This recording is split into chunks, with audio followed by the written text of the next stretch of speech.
नमस्ते मित्रों, अपना टॉपिक चल रहा था राजस्थान के प्रमुख लोक देवता और आज की क्लास में अपने बात करेंगे प्रमुख लोक देवता देवनारायण जी के बारे में।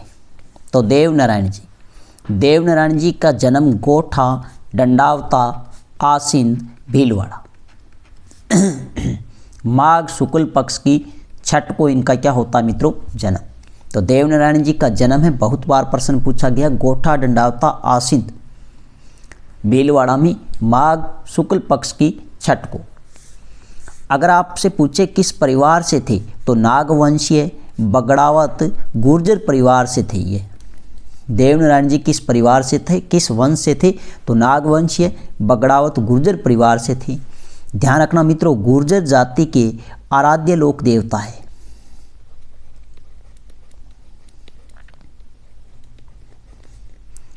तो गुर्जर जाति के आराध्य देवता अगर आपसे पूछे तो देवनारायण जी, या आपसे पूछे देवनारायण जी किस जाति के आराध्य लोक देवता हैं तो देवता है मित्रों किसके, गुर्जर जाति के।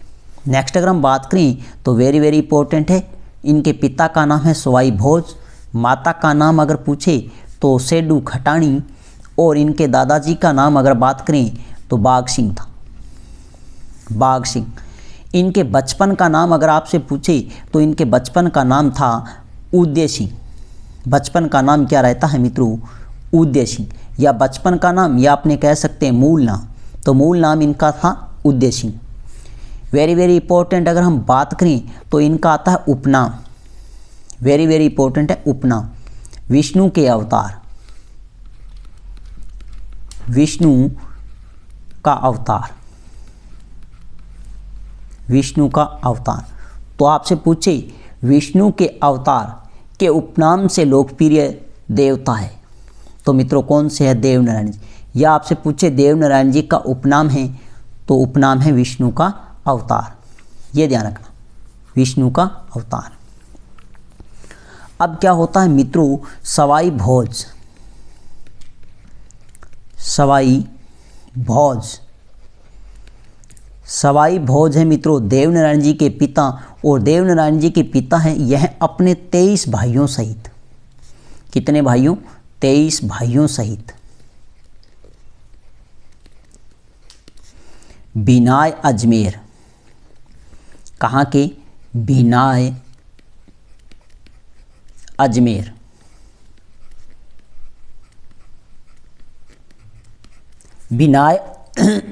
बिनाय अजमेर के शासक दुर्जन साल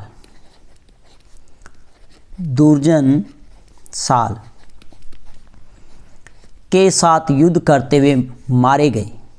तो मित्रों सवाई भोज अपने 23 भाइयों सहित बिनाय अजमेर के शासक दुर्जन साल के साथ युद्ध करते हुए मारे गए। तो मित्रों देवनारायण जी की माता,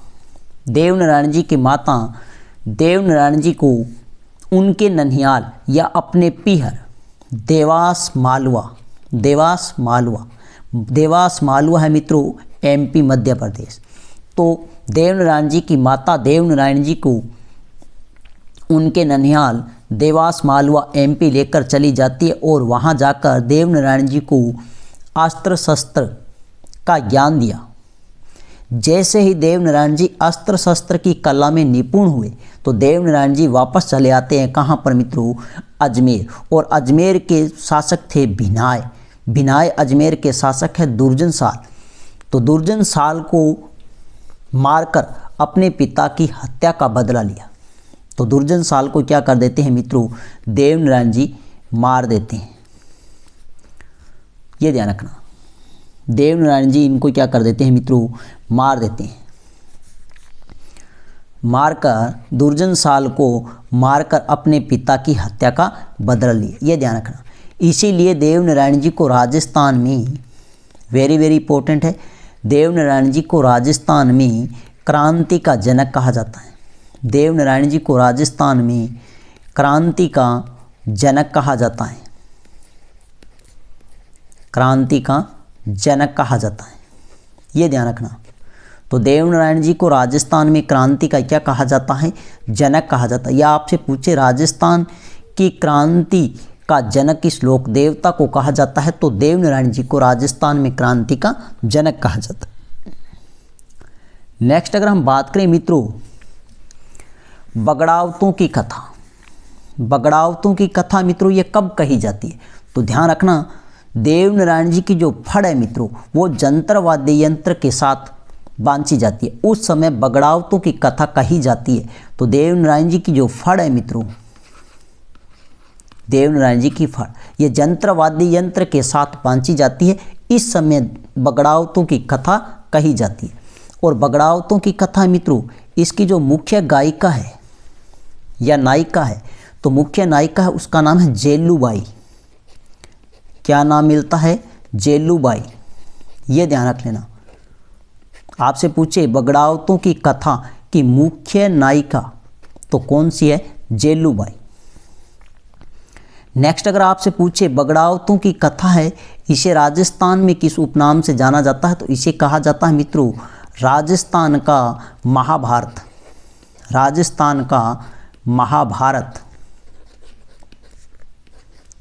अगर आपसे पूछे राजस्थान का महाभारत किस कथा को कहा जाता है? तो बगड़ावतों की कथा को राजस्थान का महाभारत कहा जाता है। नेक्स्ट अगर हम बात करें दोस्तों तो वेरी वेरी इंपॉर्टेंट है देवनारायण जी की फड़। देवनारायण जी की फड़ सबसे पहला प्रश्न पूछा जाता है कि देवनारायण जी की फड़ किस जाति के भोपों द्वारा वाचन किया जाता है? तो देवनारायण जी की फड़ इसका वाचन है गुर्जर जाति के भोपों द्वारा जंतर वाद्य यंत्र के साथ। किस वाद्य यंत्र के साथ? जंतर वाद्य यंत्र के साथ। और कब किया जाता है? तो ध्यान रखना इसका वाचन है वो रात में किया जाता है, रात्रि के समय। तो देवनारायण जी की फड़ मित्रों इसका वाचन गुर्जर जाति के भोपों द्वारा जंत्र वाद्य यंत्र के साथ रात्रि में किया जाता है, ये ध्यान रखना। नेक्स्ट अगर हम बात करें तो देवनारायण जी की जो फड़ है मित्रों, देवनारायण जी की जो फड़ है यह राजस्थान की सबसे प्राचीन फड़ है। अगर आपसे पूछे राजस्थान की सबसे प्राचीन फड़ तो देवनारायण जी की। अगर आपसे पूछे सर्वाधिक चित्रांकन वाली फड़, सर्वाधिक चित्रांकन वाली फड़, चित्रांकन वाली फड़ तो देवनारायण जी की। सबसे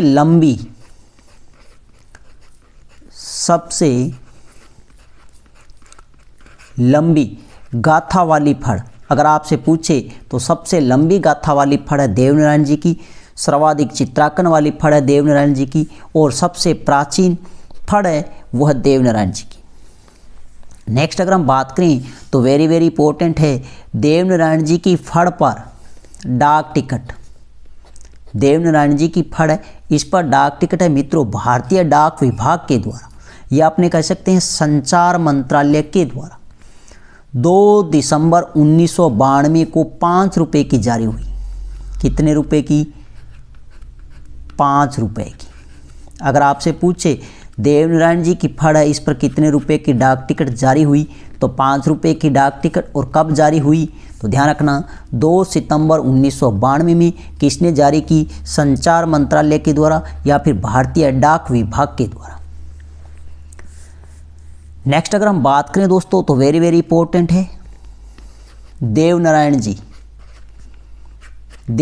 जी सव्य पर फड़,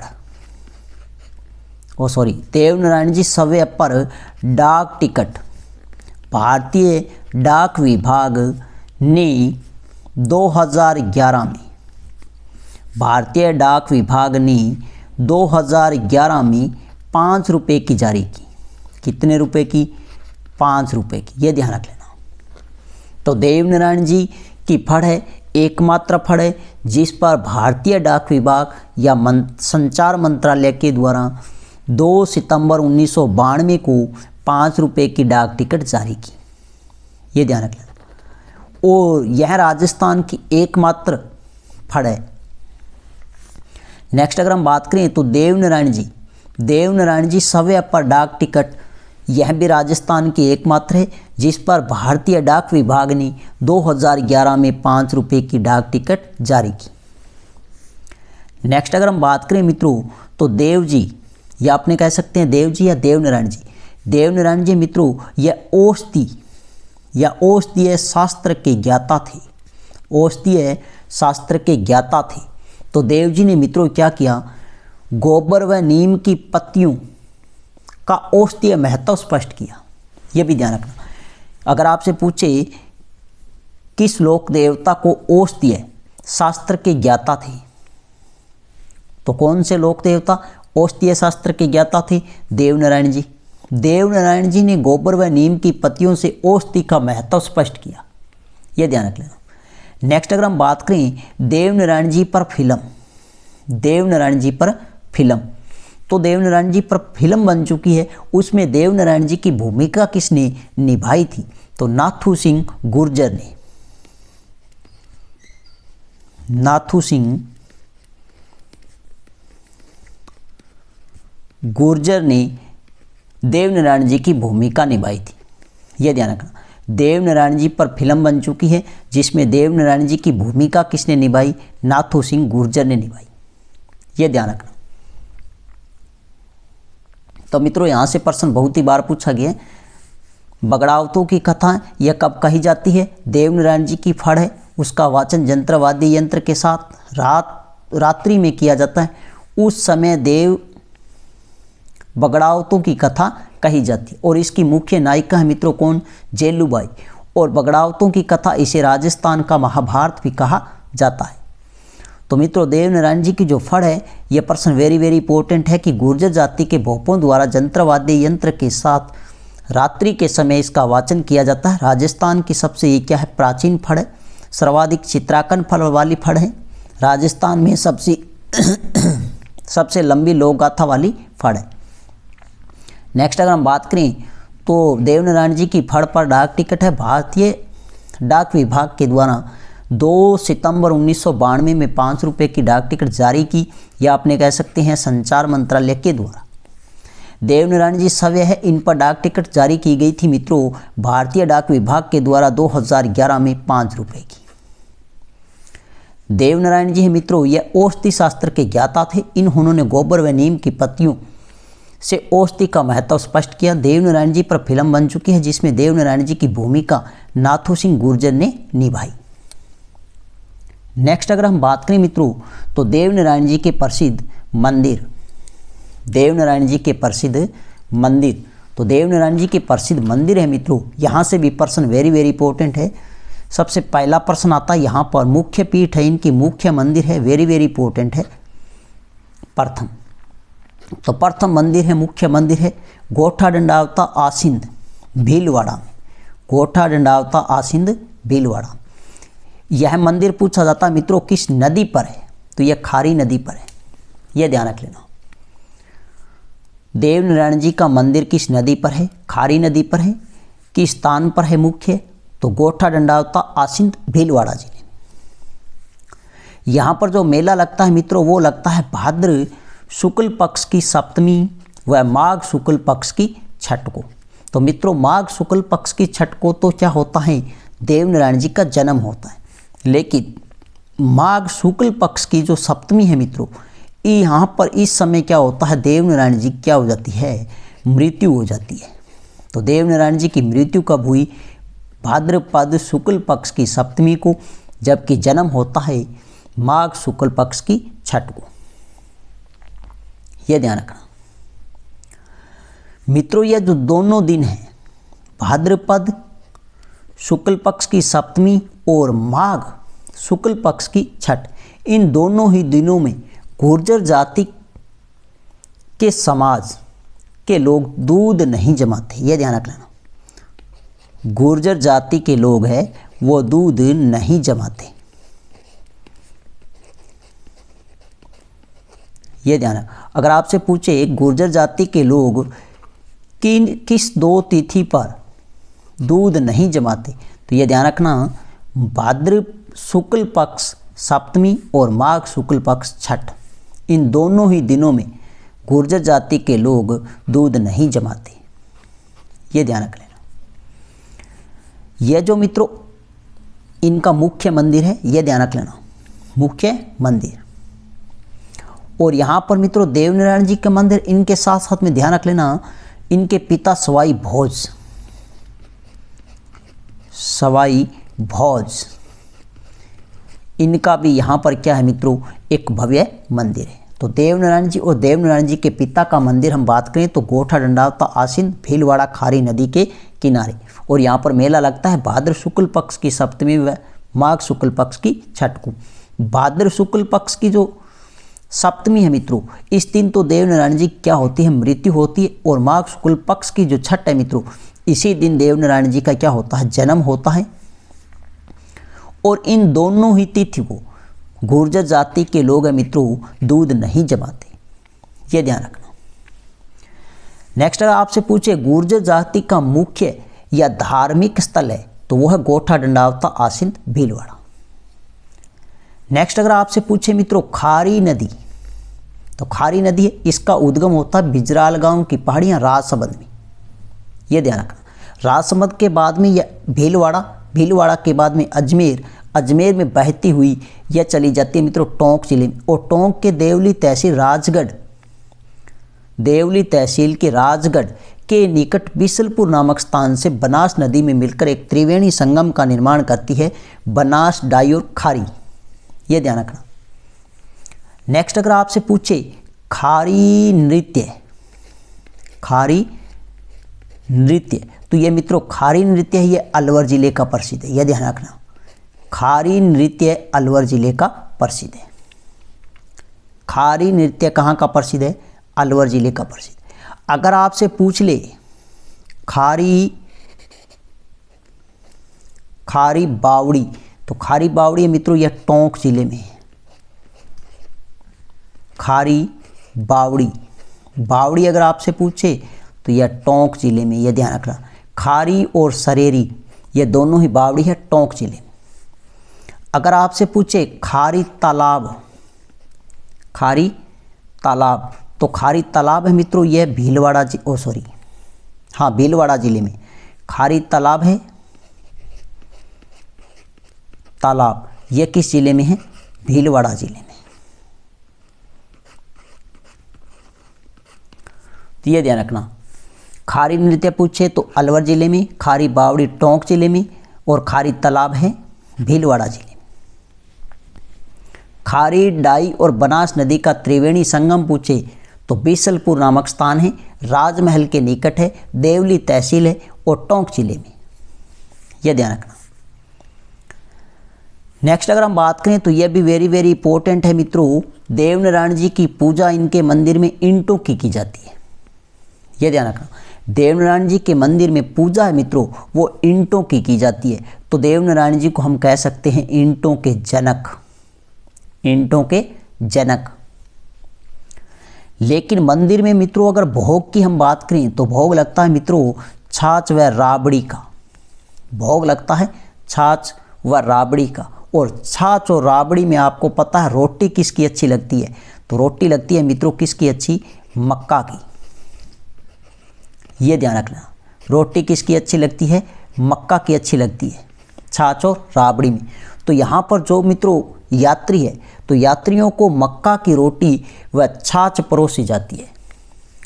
आपसे पूछ ले किस लोक देवता के मंदिर में यात्रियों को मक्का की रोटी व छाछ परोसी जाती है, तो देवनारायण जी। अगर आपसे पूछे किस लोक देवता के मंदिर में छाछ व राबड़ी का भोग लगता है, तो देवनारायण जी। किस मंदिर में, किस लोक देवता के मंदिर में मूर्ति की जगह ईंटों की पूजा होती है, तो देवनारायण जी। देवनारायण जी को ईंटों का क्या कहा जाता है, जनक कहा जाता है। अगर आपसे पूछे इसका वानस्पतिक नाम मक्का का, तो मक्का का वानस्पतिक नाम है जियामेज, जियामेज। अगर राजस्थान में पूछे सबसे अधिक उत्पादन, तो उत्पादन है मित्रों अजमेर, अजमेर और भीलवाड़ा जिले में, अजमेर और भीलवाड़ा जिले में, ये ध्यान रखना। नेक्स्ट अगर हम बात करें मित्रों नंबर 2, इनका प्रसिद्ध मंदिर है देवमाली, या इसे कहा जाता है देव देह, देवमाली या देव देह। तो ये ध्यान रखना मित्रों कहाँ पर है, ब्यावर अजमेर में, देवमाली या देव देह, तो ये ब्यावर अजमेर में, ये ध्यान रखना। यहाँ पर देवनारायण जी क्या होती है मित्रों, मृत्यु होती है। यहाँ पर देवनारायण जी की क्या हो जाती है, मृत्यु हो जाती है। और मृत्यु कब होती है, भाद्र शुक्ल पक्ष की सप्तमी को, ये ध्यान रखना। तो देवनारायण जी की मृत्यु कब होती है, भाद्र शुक्ल पक्ष की सप्तमी को। और मृत्यु होती है मित्रों कहाँ पर, देवमाली नामक स्थान है ब्यावर अजमेर में। और मित्रों ये जो देवमाली है इसे बगड़ावतों का गांव भी कहा जाता है, ये ध्यान रख लेना। बगड़ावतों का गांव कहा जाता है। बगड़ावतों का गांव कहा जाता है किसको, देवमाली ब्यावर अजमेर, ये ध्यान रखना। नेक्स्ट अगर हम बात करें देवधाम जोधपुरिया निवाई तहसील टोंक, देवधाम जोधपुरिया निवाई तहसील टोंक। तो यहाँ पर ध्यान रखना मित्रों, यहाँ पर मंदिर है देवनारायण जी का और साथ में इनकी माता का मंदिर है। तो एक तो मंदिर है यहाँ पर किसका, देव जी का, और साथ में इनकी माता है सेडू खटाणी। तो देव जी और देवनारायण जी की माता है सेडू खटाणी। इनका मंदिर तो है देवधाम जोधपुरिया निवाई तहसील टोंक, जबकि देवनारायण जी व उनके पिता का मंदिर है स्वाई भोज मंदिर। तो वो है गोठा डंडावता आसिंद खारी नदी भीलवाड़ा जिले में। नेक्स्ट इनका अंतिम मंदिर है मित्रों देवडूंगरी चित्तौड़गढ़। यहाँ पर ध्यान रखना, वेरी वेरी इंपॉर्टेंट है। मंदिर का निर्माण करवाया था राणा सांगा ने अपने आराध्य देवता के रूप में। यहाँ पर मंदिर का निर्माण कौन करवाते हैं, देवडूंगरी चित्तौड़गढ़ में। तो राणा सांगा ने अपने आराध्य देवता के रूप में देवनारायण जी के मंदिर का निर्माण करवाया, देवडूंगरी नामक स्थान चित्तौड़गढ़। तो दोस्तों ये थे अपने मुख्य रूप से कौन से लोक देवता, देवनारायण जी।